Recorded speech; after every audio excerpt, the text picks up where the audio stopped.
नए सवाल में गौर से देखना है। कह रहे जनाब on 1 January 2016 Laliwala group acquired 100% holding in PA limited for ₹2000। ठीक है जी, 2000 million plus replacement award as discuss in part 4 below. अब देखो इसका मतलब क्या है सर। सब्सिडरी ने, गौर से सुनना, अपने एम्प्लॉइज को वादा किया था कि तुम लोग 3 साल रुको, मैं तुम्हें 100 शेयर दूंगा। ठीक है जी, क्या दूंगा?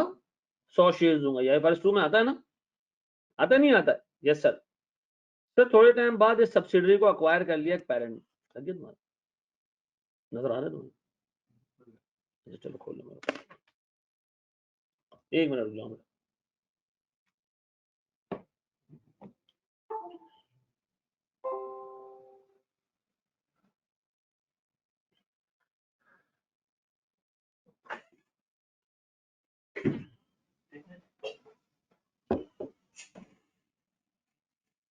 Find out your question number है 65 65।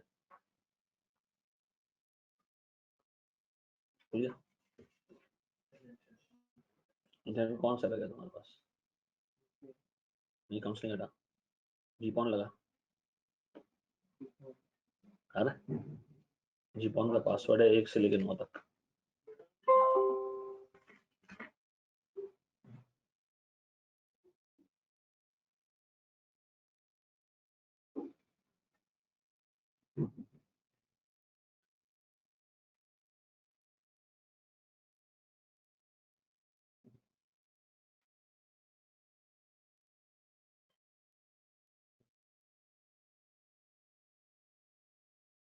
आ रहे नीचे आ रहे, रुक जाओ ना बेटा, आगे वो सारे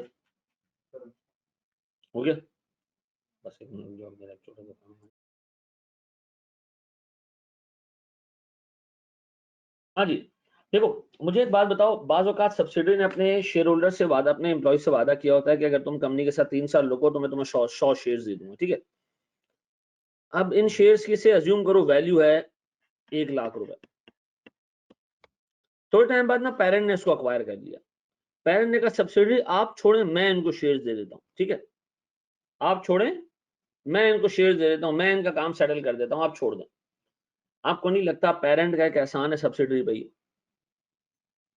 है या नहीं है? ऐसा है या नहीं? ऐसा है कि नहीं? बिल्कुल सर ऐसा है। तो बता पेरेंट ये जो सब्सिडरी के शेयर होल्डर्स को, ये सॉरी सब्सिडरी के एम्प्लॉइज को ये पैसे या शेयर्स देगा, आपको नहीं लगता ये सब्सिडरी के बिहाफ पे दे रहा है? तो टेक्निकली पेरेंट का ये भी एक सॉर्ट ऑफ इन्वेस्टमेंट है सब्सिडरी में। ऐसा ये भी सॉर्ट ऑफ इन्वेस्टमेंट है सब्सिडरी में। ऐसा है? ऐसा है कि नहीं? हाँ या ना? बाबू जवाब तो दे दो।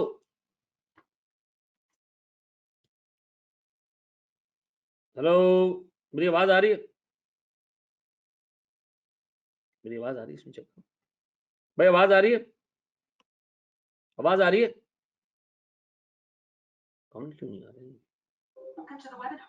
You have entered as an attendee in listen-only mode. अपने से वो बंद करना पड़ेगा, बंद कर। हाँ जी, मुझे एक चीज ये बताओ, शेयर सब्सिडरी के देगा, कैश दे, कुछ भी दे, ये टेक्निकली सब्सिडरी के बिहाफ पे पैसे पे हो रहे हैं। और अगर सब्सिडी के बिहाफ पे पैसे पे हो रहे हैं तो टेक्निकली ये पेरेंट की एक इन्वेस्टमेंट है सब्सिडरी को। ऐसा ऐसा है कि नहीं? तो वो क्या कह रहे हैं देखो, वो कह रहे हैं हमने कंसिडरेशन 2000 भी दिए और प्लस हमने रिप्लेसमेंट अवार्ड दिए एज डिस्कस्ड इन पॉइंट 4। अच्छा, मेरा बड़ा बेसिक सा सवाल है, बताओ पहले सेटल करने की जिम्मेदारी किसकी थी? पहले सेटल करने की जिम्मेदारी किसकी थी? सब्सिडरी की थी। अच्छा सीधी सी बात है, सब्सिडरी आईएफआरएस 2 अप्लाई कर रहा होगा? Yes sir. और अगर सब्सिडरी आईएफआरएस 2 अप्लाई कर रहा होगा तो सब्सिडरी ने इस पे डेफर्ड टैक्स एसेट बुक किया होगा। शेयर बेस्ड पेमेंट पे डेफर्ड टैक्स एसेट बुक होता है। ऐसा? अब जब से इसकी जिम्मेदारी ले ली पेरेंट ने, तो फिर ये डेफर्ड टैक्स रिवर्स होके अब कौन बुक करेगा इसको? पेरेंट अपने रेट से बुक करेगा। ऐसा है कि नहीं? पहले इसको बुक करा था सब्सिडी। 3 पॉइंट्स इसमें याद रखो, ये कंसिडरेशन का पार्ट है, इस पर सब्सिडी ने ऑलरेडी डेफर्ड टैक्स बुक किया होगा और जब आप पेरेंट ने ले लिया तो सब्सिडी का डेबिट टैक्स रिवर्स हो जाएगा। ग्रुप के व्यू पॉइंट से डेबिट टैक्स एसेट किसके हिसाब से आ रहा होगा? पेरेंट के हिसाब से आ रहा होगा, क्योंकि अब पेरेंट ने सेटल करना है, उसने अपने ज्यूरिसडिक्शन में इसको क्लेम करना है, अपने रेट से इसको पर डेबिट टैक्स एसेट बुक करना है। डन है? पक्का? चलो जी, एक स्टेप आगे बढ़ो। वो कह रहा है भैया एलजी ने 20 मिलियन पे किए हैं बैंकर्स को और लॉयर्स को इस डील के कनेक्शन में। अच्छा, हम सबको ये बात पता है जिन्होंने कंसोलिडेशन पढ़ी है कि जब शुरू में आप कंसोलिडेट, जब आप कोई इन्वेस्टमेंट करने जाते हो और आप किसी से ड्यू डिलिजेंस ले रहे हो, लीगल ओपिनियंस ले रहे हो, तो सर इसके सारे पैसे एक्सपेंस आउट होते हैं, ये कैपिटलाइज नहीं होते। डन? तो मुझे बताओ, इस पहले पैरा में से हमें 3-4 चीजें समझ में आई कि पेरेंट ने एक तो कैश पे किया है 2000 मिलियन का, सर सब्सिडी को रिप्लेसमेंट अवार्ड दिया सब्सिडी के एम्प्लॉइज को, 2 इन्वेस्टमेंट्स हैं, 20 मिलियन इसने जो है ना वो बैंकर्स और लॉयर्स को दिए, ये एक्सपेंस आउट कर देना। डन? फिर the fair values of assets and liabilities of PL together with their carrying values and tax based on the acquisition date are as under। देखिए ये वो वैल्यूज हैं जो सब्सिडी की बुक्स में आ रही हैं, ये वो वैल्यूज हैं जो कंसोलिडेटेड बुक्स में आएंगी, और ये वो वैल्यूज हैं जो टैक्स बेस हैं इनका। ठीक है जी? अब बताओ सर, पहला पॉइंट गौर से सुनो, गौर सुनो। पहला पॉइंट ये कह रहे जनाब एलजी recognized, parent company ने recognize किया development cost previously incurred by subsidiary as an intangible asset at its fair value of 153 million. Subsidiary had charged this cost in the previous year। ये क्या है sir? मेरे पास एक development cost है, याद आ रहा है भाई? याद आ रहा है? इसको हम एसेट बनाएंगे as a separate intangible. Yes sir. A contingent liability of 39 million appearing in the financial statements of PL. Legal advisor of LG had estimated that PL is likely to pay 25 million। ये contingent liability आ गई जो consolidation पे, ये sir जो acquisition पे discover हो रही है। Subsidiary had assessed losses of 940 million। It is estimated that subsidiary would be able to utilize 500 million only। Parent expects to utilize 300 million against future taxable profits of the group। 940 million के losses हैं, 500 subsidy खुद utilise कर लेगा, 300 parent utilise करेगा, 140 के lapse हो जाएंगे। ठीक है जी? 140 का हिसाब किताब क्या हो जाएगा? लैप्स हो जाएगा। अच्छा, फिर अब गौर से सर ये चौथा पॉइंट समझना सर, चौथा पॉइंट समझना सर। ये कह रहे हैं जनाब subsidiary had outstanding employee share options with a market based measure of 140 million. यानी सर ये मार्केट वैल्यू है 140 मिलियन शेयर ऑप्शंस की जो सब्सिडी ने अपने एम्प्लॉयज को देने। The share options are fully vested, यानी एम्प्लॉय को आपको सर्विस नहीं देनी, ऑलरेडी वेस्ट हो चुका है, बस देना है उनको। As a part of business combination, subsidiaries outstanding share options were replaced by the share options of LG with a market-based measure of 140 million। हमने 140 मिलियन की ट्रांजैक्शन को नल एंड वॉइड करके अपने शेयर्स दे दिए। ठीक है जी? अब बताओ, intrinsic value is 90 million. Share वाले टैक्स वाले की नजर में इसकी वैल्यू कितनी है? 90। तो हम डेफर टैक्स किस पे बुक करते हैं? हमने ये उस दिन देखा था कि सर हम डेफर टैक्स उस वैल्यू पे बुक करते हैं जो एफबीआर की नजर में। ठीक है जी? और वो कितनी है जनाब? 90। ठीक है जी? Replacement awards are fully vested, यानी एम्प्लॉय को मजीद कोई काम नहीं करना। मुझे बता 90 रुपए पे पहले डेफर टैक्स किसने बुक किया होगा? इस 90 रुपए पहले डेफर टैक्स किसने बुक किया होगा? सब्सिडी ने। ऐसा? हम अकाउंटिंग वाले से ऊपर नहीं जा सकते, नीचे तो रह सकते हैं ना? ऐसा? अच्छा जी। वो कह रहे हैं इन रिप्लेसमेंट की इंट्रिंसिक वैल्यू साल के एंड पे 150 मिलियन होगी। चलो वो बाद में हम देखेंगे, मैं यहाँ सवाल को रोक रहा हूँ, सिर्फ इतना सवाल छोड़ रहा हूँ तुम्हारे लिए। मुझे बता सकते हो पेरेंट की बुक्स में, सॉरी सब्सिडरी की बुक्स में डेबिट टैक्स एसेट आ रहा है? आ रहा है? आ रहा है कि नहीं आ रहा है? देखो आ रहा है। हाँ आ रहा है सर, डेबिट टैक्स एसेट आ रहा है। कितने का? 24 रुपए का आ रहा है। मेरा पहला सवाल, इसको वेरीफाई करो ये सही है कि नहीं। कैसे वेरीफाई करूंगा? आप अज्यूम करो कि कंसोलिडेशन हुई नहीं है, आप अज्यूम करो कि सब्सिडी की अपनी बुक्स की कैरिंग अमाउंट ये रही।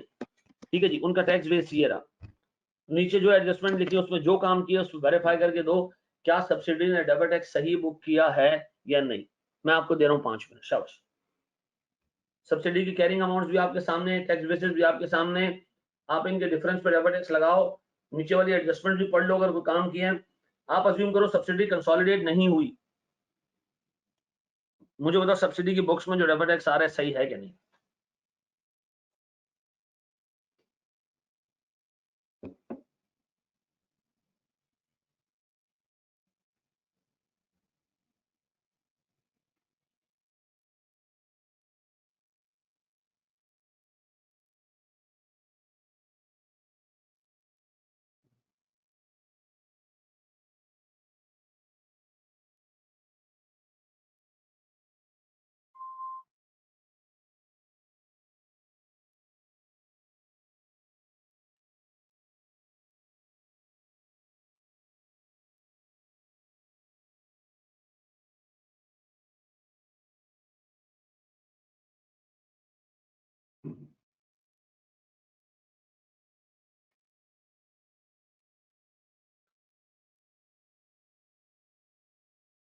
बिल्कुल। मुझे एक बात बताओ सर, मैं फिर रिपीट कर रहा हूँ, ऐसे सब्सिडी का डेबिट टैक्स बुक करना जैसे कंसोलिडेशन नहीं हो रही है, ठीक है ना, फजूल के एसेट्स इन्वॉल्व नहीं करना है इसके अंदर।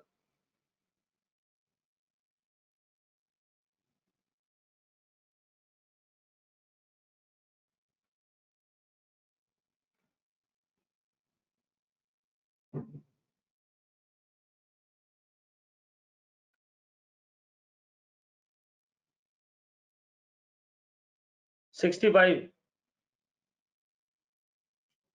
हाँ जी, मैं करा दूं। चलो सबसे पहले मेरे बच्चों मुझे एक बात ये बताओ, मेरे पास जो कैरिंग अमाउंट्स आ रही हैं वो मैं ले लेता हूं।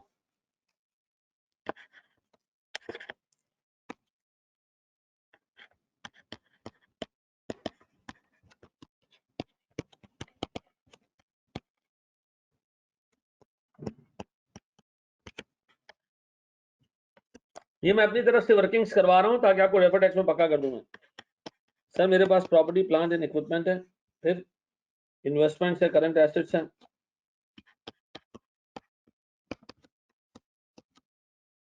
तो फिर मेरे पास लॉन्ग टर्म लायबिलिटीज हैं, मेरे पास सर रिटायरमेंट बेनिफिट्स ऑब्लिगेशंस है, और मेरे पास करंट लायबिलिटीज है। इनके बिल तरतीब कैरिंग अमाउंट 1259,367,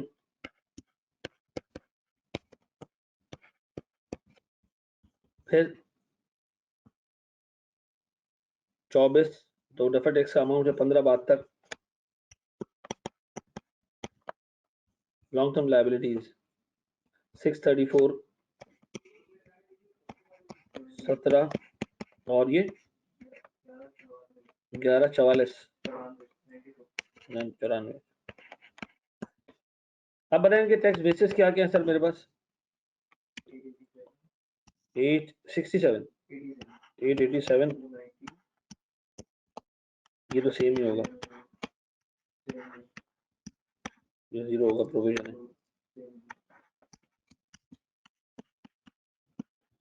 अब बताएं मेरे पास डिफरेंस कितना आ रहा है? 372 टैक्सेबल, क्योंकि एसेट का कैरिंग अमाउंट ज्यादा, टैक्स बेस कम है। टैक्सेबल, डिडक्टेबल, और अब इसके अलावा और कुछ चीज है? हाँ हाँ है। एक तो लॉसेज है, लॉसेज इसके पास पड़े हुए हैं जो ये खुद यूटिलाइज कर सकता है, तो किसी की जरूरत नहीं है। वो कितने के? वो है 500 मिलियन के डिडक्टेबल डिफरेंस। फिर इसके अलावा सर इसके पास एक और चीज है, वो क्या है? वो इसके पास है शेयर बेस्ड पेमेंट्स, जो ये खुद दे रहा था अभी तक। वो कितना है सर? 90 रुपीज का, जो खुद दे रहा था, ठीक है जी। अब बताएं सर मेरे पास ये कितना आता है total? Add up add less करें, क्या आ रहा है? एड लेस करें, क्या आ रही है? 158 नेगेटिव, यानी मेरे पास डिडक्टेबल डिफरेंसेस, ऐसा कितना? डेफर्ड टैक्स एसेट कितने से मल्टीप्लाई करो? कितनी? हाँ 35%। अब देखो ये होना चाहिए था डेफर्ड टैक्स एसेट का बैलेंस इस बंदे की बुक्स में, ठीक है। हेलो,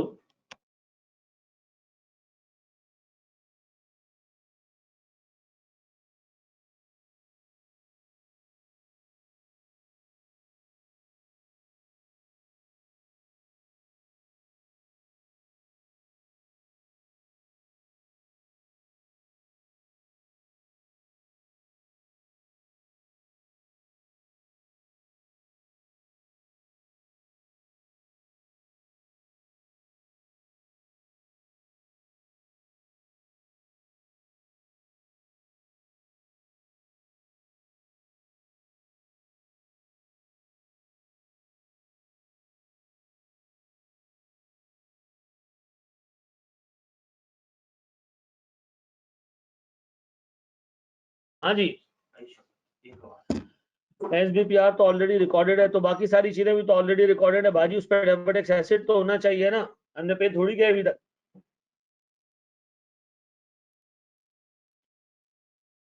सारी चीजें तो हमें पहले से पता है, हमें पीपी भी मौजूद है। अभी डेबिट टैक्स एसेट हम बुक करते रहते हैं, इंक्रीज करते रहते हैं, हम उसको रिवर्स कब करते हैं? अच्छा, अब मुझे एक बात बताओ सर, देखो इस बंदे ने क्या किया, इस बंदे ने किया ये कि सारा मामला तो किया ना, आई कैप ने जब इसका सोल्यूशन बनाना शुरू किया ना, उन्होंने ये 90 इंक्लूड नहीं किया, ये 90 इंक्लूड नहीं किया, भूल गए बेचारे, भूल गए बेचारे, तो ये 158 की जगह कितना आया, 158 की जगह कितना आया, ये आया 68, ऐसा 68 का इन्होंने लिया 35%, दैट इज 23.8, और ये इन्होंने अपनी बैलेंस शीट पे दिखा दिया 24 रुपए का, और चौड़े होके कहा कि ये सवाल में कोई गलती निकाल दे तो हम मान जाएंगे। इस सवाल में मैंने 5 गलतियां निकाली थी, मैं उस वक्त रिव्यूअर था इसका, ठीक है। पहली गलती, आपने जब डेबिट टैक्स एसेट बुक किया, आप भूल गए कि आपने अपने एम्प्लॉइज को 90 रुपए की इंट्रिंसिक वैल्यू के बराबर अवार्ड देना है, अभी आपने दिया नहीं है, सेटल नहीं हुआ ये, तभी तो आपने पेरेंट को ट्रांसफर किया ये, ऐसा।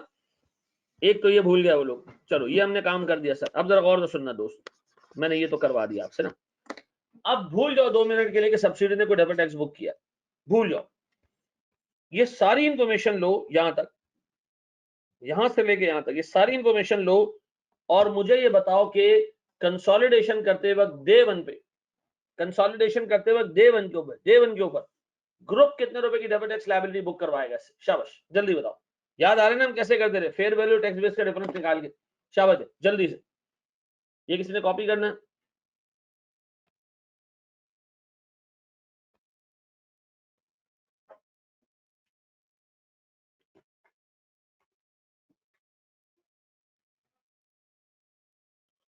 अब ये देखो ना कैसे नशे हैं, शेयर बेस्ड पेमेंट अवार्ड में हमने ऑप्शन दिए, कह रहे हैं लायबिलिटी में तो ऑलरेडी शामिल होगा, और अल्लाह के बंदो लायबिलिटी क्यों होगा, इक्विटी है ये।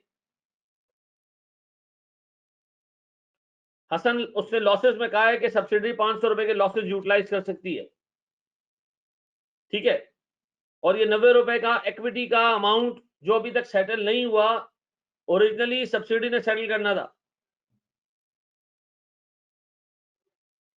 यार मैं कहां जाके टक्कर मारूं, मैं सर अपना फाड़ दूं। मुझे बताओ अभी तक हमने जितने पुराने केसेस पढ़े, हम डेफर्ड टैक्स एसेट को कब रिवर्स करते थे, बताओ। IFRS 2 में डेफर्ड टैक्स एसेट रिवर्स कब होता था, कब होता था रिवर्स?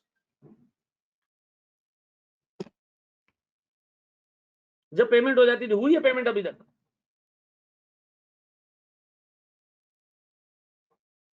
तो फिर कैसे रिवर्स कर दूं, मैं एज्यूम कर लूं कि डेफर्ड टैक्स खत्म कर दें।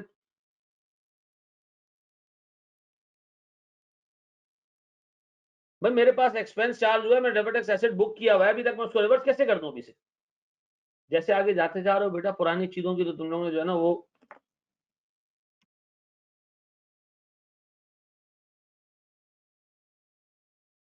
जी बेटा आगे बढ़े, इसको कॉपी करो, हम आगे जाए।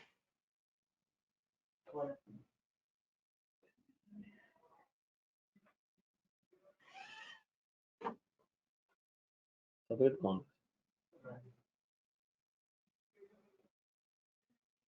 जीत जाएगा दरअसल।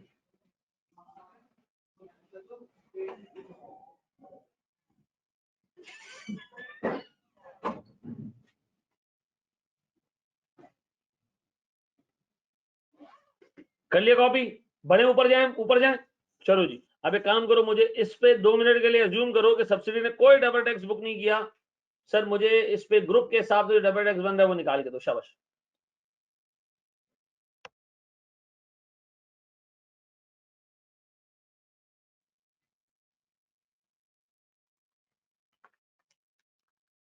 तैयार हो? मुझे एक बात बताओ, मेरे पास सबसे पहले पीपी है, फिर इन्वेस्टमेंट है, फिर सर करंट एसेट्स हैं, लॉन्ग टर्म डेट है, रिटायरमेंट बेनिफिट ऑब्लिगेशन है और करंट लायबिलिटीज है। इनकी फेयर वैल्यू यानी ग्रुप के हिसाब से कैरिंग अमाउंट, ग्रुप के हिसाब से टैक्स बेस डिफरेंस। मुझे पता है पीपी कितना है सर मेरे पास, 1532, 490, 1572, 634, 60, 1194। Tax base 887, 290, 1572, 634, 0, 1194। डन। अब मुझे बताएं इनका डिफरेंस क्या है। देखो ये वो डिफरेंस है जो अभी बैलेंस शीट के ऊपर मौजूद है, ठीक है जी। और बता इस पर हम टैक्स रेट कौन सा लें, एप्लीकेबल रेट कौन सा है इनके ऊपर, 35%, क्योंकि सब्सिडी के पास है।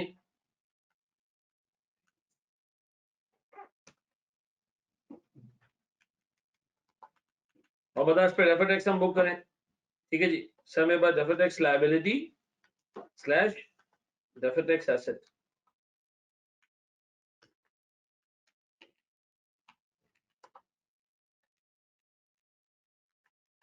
यहां तक हिसाब किताब क्लियर है भैया? अब बताओ सर नीचे के एडजस्टमेंट पढ़ना शुरू करो, मैं एक लाइन इसके बाद छोड़ रहा हूं। वो कह रहा है हमने एक डेवलपमेंट कॉस्ट का एक एसेट क्रिएट किया, कितने का, 153 का। भाई अकाउंटिंग के हिसाब से एसेट है, टैक्स बेसिस का निल है, ठीक है जी। सर मेरे पास अगेन एक टैक्सेबल डिफरेंस आएगा, चूंकि इसको सब्सिडी ने यूटिलाइज करना है तो उस पर भी सर 35% का टैक्स रेट। सर मेरे पास कंटिंजेंट लायबिलिटी कितने की, 25 रुपए की, टैक्स बेसिस का भी 0, 35% का रेट और ये अमाउंट। और लॉसेस सब्सिडी कितने यूटिलाइज करेगी, सर मैं डायरेक्ट 500 रुपए यहाँ ले रहा हूँ, ठीक है जी, 35%, ऐसा। फिर मुझे बताओ लॉसेस पेरेंट कितने यूटिलाइज करेगा,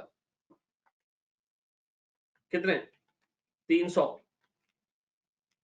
इसके अलावा सर मेरे पास एक और चीज रह गई है, वो क्या है, सवाल में जो मैंने पढ़ा था वो है मेरे पास सर साल के स्टार्ट पे कंसोलिडेशन करते वक्त IFRS 2 का शेयर बेस्ड पेमेंट एक्सपेंस, ठीक है जी, वो कितने के भैया, सर गलत लगा दिया, सर और ये 25% से आएगा। डन। अब बताओ सर इन सबको मैं एडअप करूं तो ये मेरे पास ग्रुप के हिसाब से डेफर्ड टैक्स आएगा कितने का, 47.05 का, ऐसा। ये एसेट है लायबिलिटी है, ऑब्वियस सी बात है लायबिलिटी है। अब बताओ जब मैं कंसोलिडेशन कर रहा हूँ मैं इसको कंसिडर करूंगा, और सुनो और सुनो। मुझे बताओ सर सब्सिडी की बुक्स में ऑलरेडी एक डेफर्ड टैक्स मौजूद है, क्या करूं उसको, सर इग्नोर कर देना, आपने तो उसको इग्नोर करके निकाल दिया हिसाब किताब सारा, ऐसा इग्नोर करके आपने निकाल दिया सारा हिसाब किताब।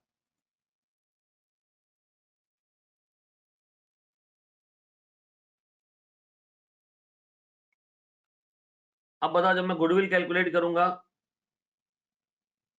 कॉन्ट्रैक्ट लायबिलिटी, बेटा कंटिंजेंट लायबिलिटी का ट्रीटमेंट हमने देखा था हमने ये देखा था कि सब्सिडी की बुक्स में अगर डिस्क्लोज्ड है तो पेरेंट जब उसको अक्वायर करेगा तो अपनी बुक्स में उसको रिकॉर्ड करेगा, यानी ग्रुप अकाउंट्स में उसको रिकॉर्ड करेगा। याद आ रहा है? ये पेरेंट एक लोगों को बताएंगे शेयर बेस्ड पेमेंट जो हम रेट पेरेंट का लगा रहे हैं ये किस वजह से लगा रहे हैं, इसलिए क्या पेरेंट ने कहा कि यार मैं ये से खुद सेटल कर लूंगा, सब्सिडी से हमने कहा कि हम सेटल कर देंगे, आप छोड़ दो। तो अब इसको क्लेम कौन करेगा अपने टैक्स ज्यूरिसडिक्शन, पेरेंट क्लेम करेगा, सेटल, सेटल जी। अब इसको पहले कॉपी कर लो, दो टुकड़ों में मैंने आपको करा दिया। पहले मैंने आपको सब्सिडी का डेफर्ड टैक्स निकलवाना बताया कि सर डेफर्ड टैक्स सब्सिडी के बुक्स में जो आ रहा है वो गलत आ रहा है, वो होना चाहिए था 55 पॉइंट समथिंग। अब बताओ सर मैं अगर ग्रुप के हिसाब से देखूं तो आज मुझे इतने रुपए का डेफर्ड टैक्स लायबिलिटी बुक करनी चाहिए, और वो जब मैं अभी गुडविल कैलकुलेट करूंगा तो मैं इसको कंसिडर करूंगा। ठीक है जी, मैं गलत रिवर्स करने का मसला नहीं था ना यार, सारा मसला ये था कि उसको इग्नोर ही करना था। हाई कैप ने उसको कंसिडर किया है, बता रहा हूँ क्यों। हेलो नहीं यार, नहीं चला तो नहीं,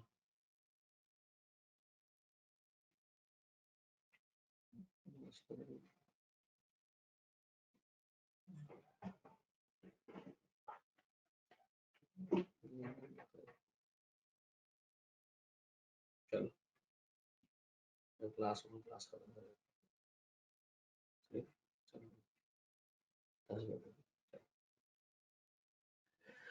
जी, अब देखो मेरी बात सुनो सर, आई कैप ने क्या किया पता है? आई कैप ने कैरिंग अमाउंट और फेयर वैल्यू का डिफरेंस लिया और कहा ये एडिशनल डेफर्ड टैक्स है जो हम बुक कर रहे हैं, और सब्सिडी के डेफर्ड टैक्स को ओपनिंग कंसिडर किया, इसको एडिशन कंसिडर किया। ठीक है ना, लेकिन टेक्निकली सही नहीं था क्योंकि उसका ओपनिंग डेफर्ड टैक्स क्या था, गलत था। इसीलिए मैं कह रहा हूँ देखो आई कैप में जो सब्सिडी की बुक्स का डेफर्ड टैक्स आ रहा है ना, उसको इग्नोर किया करो, उसको इग्नोर किया करो। आप अपना डेफर्ड टैक्स लायबिलिटी कैलकुलेट कर लो। सर ये कॉपी कर लिया तो हम आगे बढ़ जाए।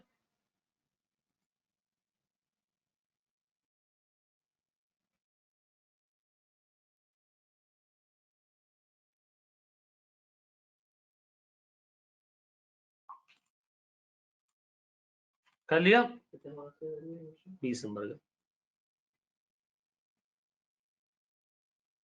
जब भी ऐसा सवाल है बिल्कुल अपना डेफर्ड टैक्स कैलकुलेट करें, टाइम अपना वेस्ट नहीं करें। ये सवाल मैं ऑनलाइन बता भी नहीं सकता हूँ कि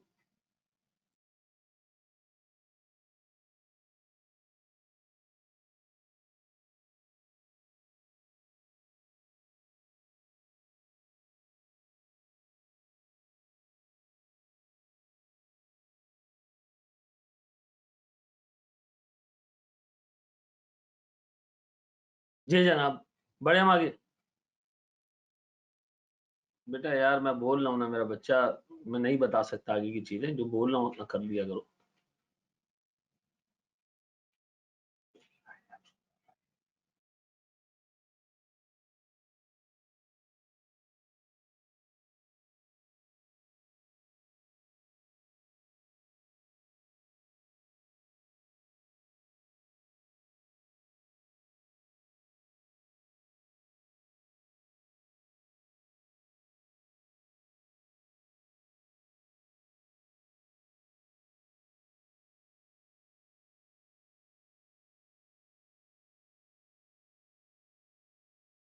अच्छा जी, अब आए जरा सर गुडविल निकाल के दें, गुडविल निकाल के दें, शाबाश गुडविल निकाल के दें। दे रहा हूं मैं आपको 5 मिनट, गुडविल निकाल के दें। अच्छा गुडविल में डेफर्ड टैक्स लायबिलिटी को कंसीडर करोगे? यस सर मैं जरूर कंसीडर करूंगा। मुझे बताइए ये एक्विजिशन किस डेट पे हो रही है? साल के पहले दिन। तो ये गुडविल भी जो निकल रही है साल के पहले दिन निकल रही है।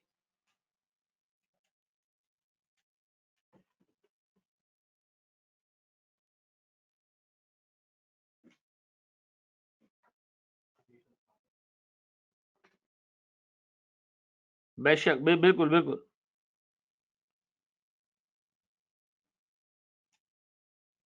पेरेंट का भी है क्या मतलब शोएब? यार मैं पिछले 3 क्लासेस से ना एक ही चीज मल्टीपल टुकड़ों में समझा चुका हूं कि जब डेफर्ड टैक्स बुक करोगे ग्रुप अकाउंट्स के लिए, तो जो पेरेंट के हिसाब से चीजें बन रही है उसको पेरेंट के हिसाब से देखोगे, जो सब्सिडी के हिसाब से बन रही है उसको सब्सिडी के हिसाब से देखोगे, रेट अकॉर्डिंगली लोगे। 2 एग्जांपल्स मैंने दिए जहां सब्सिडी जो है ना वो हिसाब किताब देखता है, वो कौन कौन सी है जो पेरेंट हिसाब किताब देखता है? एक सर उसके लॉसेज है और दूसरा शेयर बेस्ड पेमेंट वगैरह आ गया। ठीक है जी, उर्दू जुबान में जब तुम गुडविल कैलकुलेट कर रहे होगे मेरा प्यारा बच्चा, ग्रुप के हिसाब से जो डेफर्ड टैक्स लायबिलिटी आई है 47.5, इसको कंसिडर करोगे। ठीक है,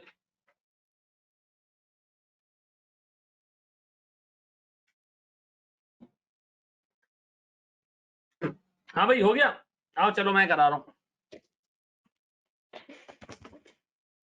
सबसे पहले मुझे एक बात बताएं, पेरेंट ने कितनी कंसिडरेशन पे की है? कंसिडरेशन एक तो सर कैश में पे की है, कितने की? 2000 रुपए की। फिर फेयर वैल्यू ऑफ अवार्ड्स कितने की? 140 की। फिर इसके अलावा बस सर हमारे पास 2140 आ गया। अब बताएं नेट एसेट्स कितने हैं सर, एक्सक्लूडिंग डेफर्ड टैक्स जी सर, ये रहे नेट एसेट्स, करें इनको नेट जी,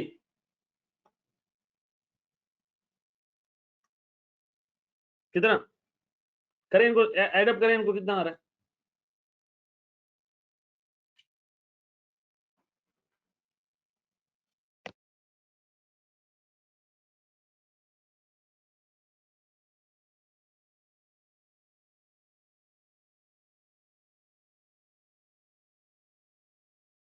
हाँ जी 1834 पक्का पक्का सर 1834। इसके अलावा हमारे पास एक लायबिलिटी है, डेफर्ड टैक्स लायबिलिटी, कितने की 47.05, क्या आ रहा है देखें, नेट करें क्या आ रहा है,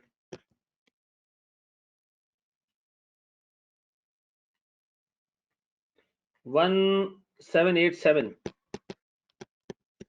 क्या आ रहा है सर,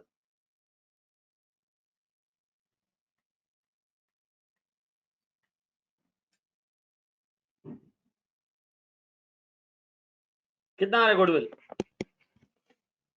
कितनी आ रही है बेटा गुडविल, 353 डन। अब बताया गुडविल किस दिन कैलकुलेट हुई है, ये गुडविल किस दिन कैलकुलेट हुई है, साल के पहले दिन। इस सवाल में दूसरा बड़ा ब्लंडर इसने कैलकुलेट करवा दिया गुडविल साल के स्टार्ट में। साल के एंड पे इन एसेट्स का क्या हुआ, एग्जामिनर ने कुछ नहीं दिया। साल के एंड पे इसमें से पीपी कितना यूज हुआ, क्या नहीं हुआ, उस बंदे ने कुछ भी नहीं दिया। फिर क्या दिया, ये कॉपी करें, आए सवाल को आगे लेके चलें थोड़ा सा।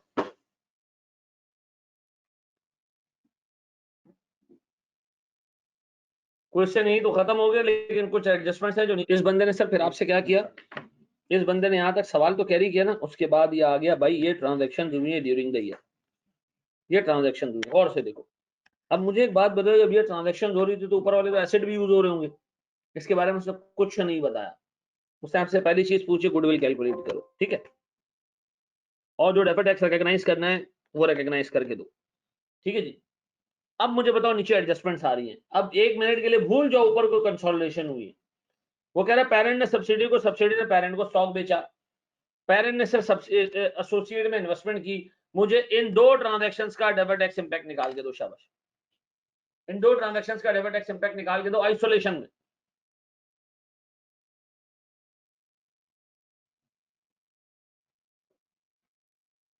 अलग अलग ऑब्वियसली,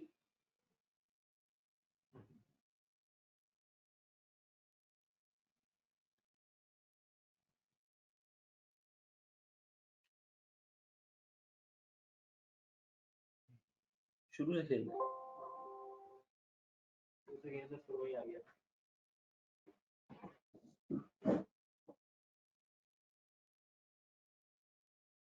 फिर तेरे को हरा देगा काफी।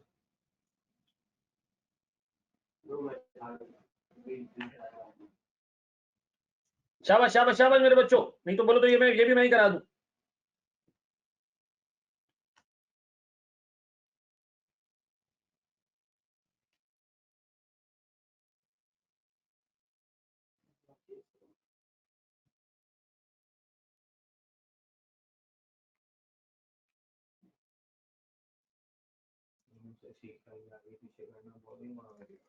जी दूसरा बताएं, देखिए सर यहाँ पर 80 रुपए का अनसोल्ड स्टॉक है, ठीक है जी, ये सब्सिडरी के पास पड़ा हुआ है, इस पे 20% का गेन है, 16 रुपए हो गई, ये 16% सब्सिडरी का रेट लगा दे 35%, कितना आ रहा है सर, ये कितना आ रहा है मेरे बच्चों,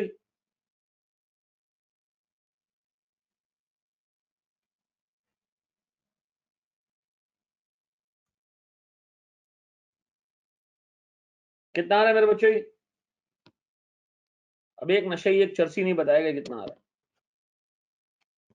दूसरे का भी निकाल लें सर, 140 इंटू 15%, कितना आता है,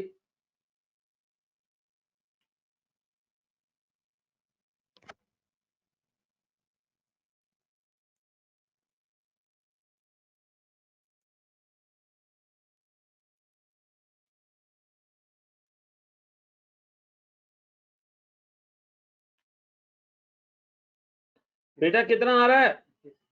ऊपर वाले का 21 है,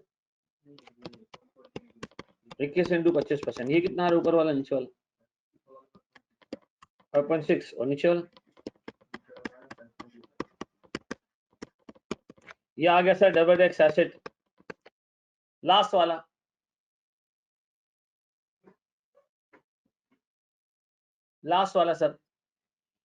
सर उसने एसोसिएट में इन्वेस्टमेंट किए, शाबाश, ले लो 1 मिनट।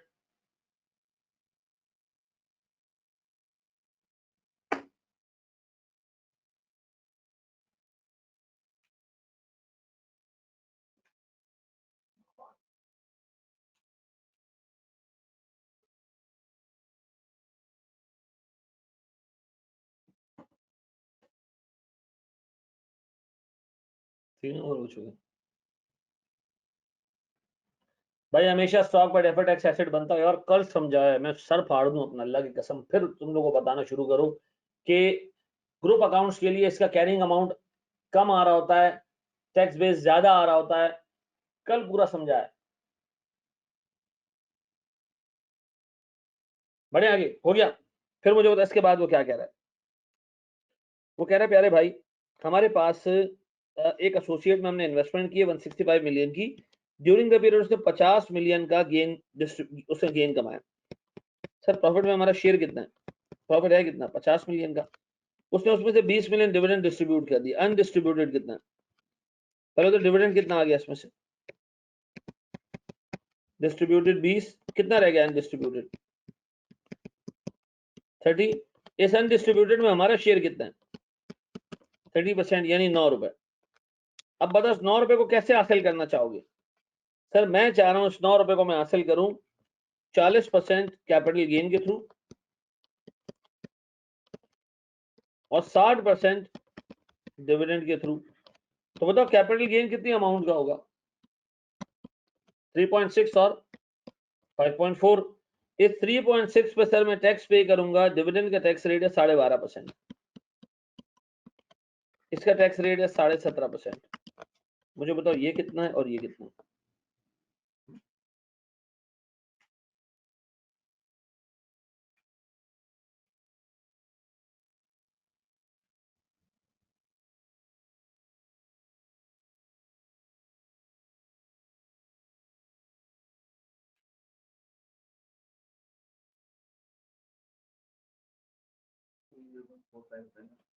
पहला 0.45, दूसरा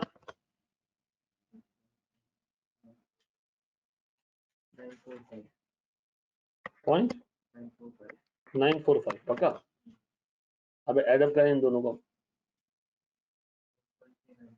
1. श्योर यही है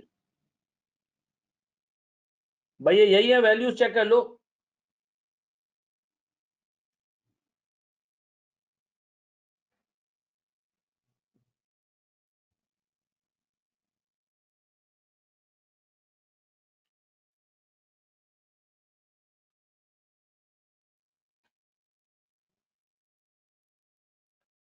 हाँ जी, अब बताओ सर ये दोनों ट्रांजैक्शन साल के स्टार्ट पे मौजूद थी या ड्यूरिंग द पीरियड हुई है? ये साल के स्टार्ट में मौजूद थी या ड्यूरिंग द पीरियड हुई है? ये साल के स्टार्ट में मौजूद थी या ड्यूरिंग द पीरियड हुई? ड्यूरिंग द पीरियड हुई है। अब बताओ मुझे, फिर आपसे एक काम करवाना है, तैयार हो? तैयार हो? दूं एक छोटा सा काम सवाल में और दूं? सर मुझे इतने रुपए का डेबिट टैक्स एक्सपेंस और लायबिलिटी बुक करनी है, दूं? एक पॉइंट और दे दूं? सर मुझे एक बात बताओ, डे 1 पे आपने शेयर बेस्ड पेमेंट के ऊपर एक पंचायत की थी, 90 रुपए पे डेबिट टैक्स एसेट बुक किया था, याद आ रहा है?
सर मुझे एक बात बताएं, IFRS 2 पे हमने डे 1 पे एक चीज सोची थी कि हमने इस पे डेबिट टैक्स एसेट बुक करना है, किया हमने।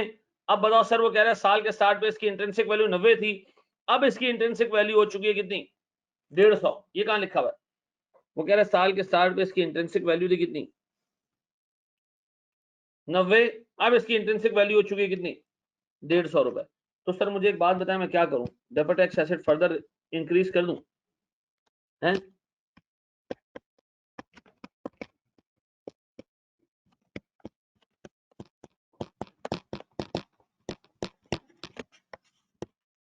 सर 90 रुपए पहले बुक था, अब 150 भी जा चुका है, तो क्या करूं मैं? 60 रुपए पे एडिशनल डेबिट टैक्स बुक कर लूं 25% से? क्या आता है देखो जरा, 15 रुपए। यार अब एक बात बताओ, इस सवाल का ना कुछ तुक ही नहीं बनता था।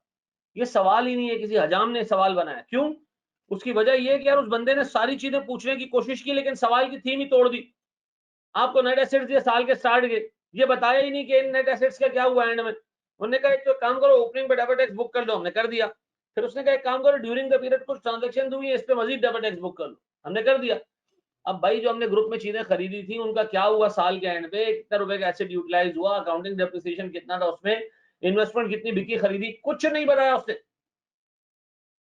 उसने सिर्फ आपसे कहा कि ऊपर का हिसाब किताब कर लो और नीचे में 3-4 ट्रांजेक्शन दे रहा हूं, उस पर डेबिट टैक्स निकाल के दे दो। अब बताओ, अगर मैं आपसे पूछूं प्यारे भाई, क्या ये डेबिट टैक्स की फिगर सही है 24? नहीं सर, ये सही फिगर क्या थी? सही फिगर क्या थी? हमने कैलकुलेट की थी सर, 55.3 का एसेट था इधर। ऐसा ऐसा ऐसा। अब मैं आपसे कह रहा हूं जनाब, दो काम करके दो मुझे प्लीज, बोर्ड पे देखो। एक काम मैं खुद से करवा रहा हूं तुम लोगों से, ये सवाल की रिक्वायरमेंट नहीं है। बताओ मेरे बच्चों, मेरे पास साल के स्टार्ट पे ओपनिंग डेफर्ड टैक्स एसेट मौजूद था कितने का? 55.3 पक्का यही था? सही डेफर्ड टैक्स एसेट जी सर। बताओ जब हमने कंसोलिडेशन शुरू की तो हमें लगने लगा कि इसकी तो डेफर्ड टैक्स एसेट नहीं बल्कि लायबिलिटी होनी चाहिए।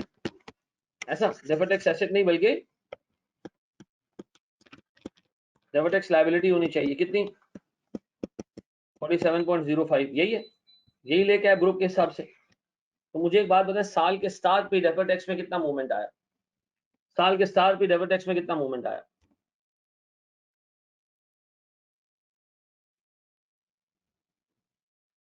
कितना मूवमेंट आया साल के स्टार्ट में? कितने का टारगेट है? बस जी जनाब। बेटा कितने का चेंज आ रहा है मेरा प्यारा बच्चा? कितने का डेबिट टैक्स आ रहा है? ये देखो, नशइयों ने इनको नेट करके दे दिया 8.25। मर जाओ डूब के। दो दूसरी साइड बराबर करने के लिए क्या 8.25 डालूंगा? 102.35। सर इतने रुपए से हमारी डेफर्ड टैक्स लायबिलिटी इस साल रिकॉर्ड हुई और वो गुडविल में चार्ज हुई। ऐसा। इसके अलावा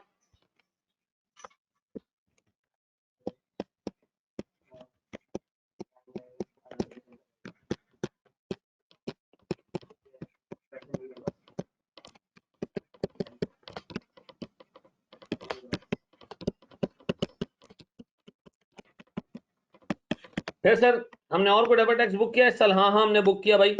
हमने डेबिट टैक्स एसेट बुक किया किसके ऊपर? किसके ऊपर? सर स्टॉक के ऊपर 10.85। सर हमने डेबिट टैक्स एक्सपेंस या लायबिलिटी बुक की किसके ऊपर? सर डिविडेंड और इसके ऊपर कितने की? 1.395। याद आ रहा है? और सर हमने एक और काम भी किया, हमने फिर further debit tax asset book किया कितने का? 15 रुपए का। ये डेबिट टैक्स की टोटल मूवमेंट है जो इस साल की है। ओपनिंग शुरू हुआ था, लेकिन देखो मैं फिर आपको बता दूं, सवाल का बेटा कुछ सर पैर ही नहीं है। ये सवाल मैं नहीं कराता ना और आप घर से करते ना, आपको इतनी कंफ्यूजन होती कि करना क्या है इसका। इस बंदे ने आधा सवाल ओपनिंग पे करवाया, आधा सवाल इस बंदे ने क्लोजिंग पे कराया। ठीक है जी, कोई सर पैर नहीं है। बस ये बंदा ये चाहता था आपको ओपनिंग डेबिट टैक्स कैलकुलेट करना आता ताकि आप गुडविल कैलकुलेट कर लें, और नीचे जो ट्रांजेक्शन थी उसमें उसने ये कैलकुलेट करवाया कि अनरियलाइज्ड प्रॉफिट पे डेबिट टैक्स कैसे कैलकुलेट होता है। फजूल तरीन सवाल था ये। अच्छा मैं आपको एक बात बताऊं, मैं पूरी मार्केट को फॉलो करता हूँ, ये कौन-कौन कराता है, कौन नहीं कराता है। अच्छे जो बाकी के टीचर्स पढ़ा रहे हैं ना, जिनमें कोई अच्छा टीचर भी होगा ना, उसने सवाल को 2 टुकड़ों में तोड़ा, आधा सवाल एक कर दिया, आधा सवाल दूसरा कर दिया, जो सही किया। ठीक है?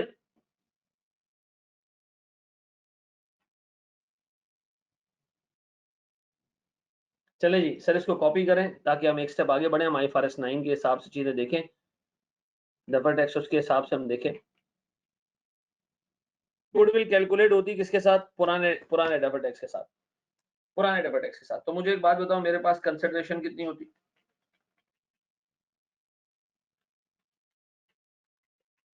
कितनी होती? 2140। नेट एसेट्स कितने थे एक्सक्लूडिंग गुडविल?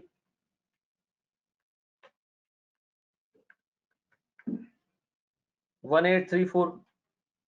ठीक है जी, मेरे पास इसमें डेफर्ड टैक्स एसेट होता कितने का? 55.3 का। ठीक है जी, बताओ मेरे पास गुडविल कितनी होती? 251। ऐसा? अब बताओ सही डेफर्ड टैक्स के साथ गुडविल कितने की है?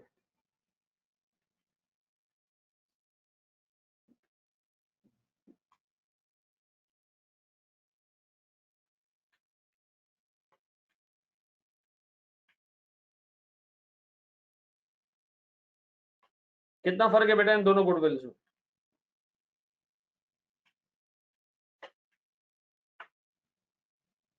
ऐसा?